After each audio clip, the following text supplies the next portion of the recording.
Hello guys, আশা করি আপনারা সবাই ভালো আছেন। এই ভিডিওর মাধ্যমে আমরা apart from, in addition two, besides এই তিনটির ব্যবহার শিখব খুব সহজ এবং সরল পদ্ধতিতে। তো চলুন দেখে নেওয়া যাক। Apart from, in addition two, besides এই তিনটি ছাড়াও বা বাদেও এর উপরতে আমরা ব্যবহার করি। যেমন কয়েকটি উদাহরণের মাধ্যমে আমরা দেখে নিই। Apart from the bike he has a car, তার কাছে বাইক ছাড়াও একটি গাড়ি রয়েছে। এক্ষেত্রে আমরা দেখতে পাচ্ছি অ্যাপার্ট ফ্রমের পর কিংবা ইন অ্যাডিশনের পর কিংবা বিসাইডের পর সর্বদাই নাউনকে ব্যবহার করতে হয়। তবে নাউনটি যদি ভার্ব হয় তাহলে ভার্বের সঙ্গে সর্বদাই আইএনজি যুক্ত করতে হয়। যেমন he likes dancing apart from singing, সে গান গাওয়া ছাড়াও নাচ পছন্দ করে। এক্ষেত্রে আমরা দেখতে পাচ্ছি সিংয়ের সাথে আইএনজি যুক্ত করা হয়েছে। আরও কয়েকটি উদাহরণ হলো, in addition to cricket he can play football, সে ক্রিকেট ছাড়াও ফুটবল খেলতে পারে।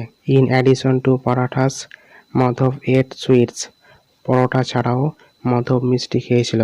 Besides English he can speak Bengali and Marathi, সে ইংরাজি ছাড়াও বাংলা এবং মারাঠি বলতে পারে।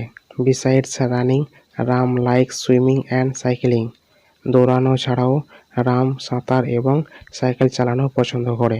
এই ফ্রেজগুলির দুটি স্ট্রাকচার রয়েছে। প্রথম স্ট্রাকচারটি হলো অ্যাপার্ট ফ্রম বা ইন অ্যাডিশন টু বা বিসাইডস, তারপরে নাউন, তারপরে একটি সেন্টেন্সকে ব্যবহার করতে হয়। এবং দ্বিতীয় স্ট্রাকচারটি হলো অ্যাপার্ট ফ্রম বা ইন অ্যাডিশন টু বা বিসাইডস, তারপরে ভার্বের সাথে আইএনজি, তারপরে একটি সেন্টেন্সকে ব্যবহার করতে হয়।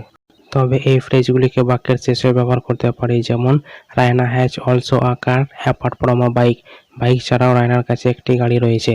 C can sing in addition to dancing, নাচ করা ছাড়াও সে গান গাইতে পারে। আশা করি এই ভিডিওটি দেখার পর আপনাদের apart from, in addition two, besides নিয়ে আর কোনো সমস্যা নেই। ভিডিওটি যদি ভালো লেগে থাকে তাহলে অবশ্যই লাইক, কমেন্ট, শেয়ার এবং সাবস্ক্রাইব করতে ভুলবেন না। Thank you, have a nice day. ধন্যবাদ, আপনার দিনটি শুভ হোক।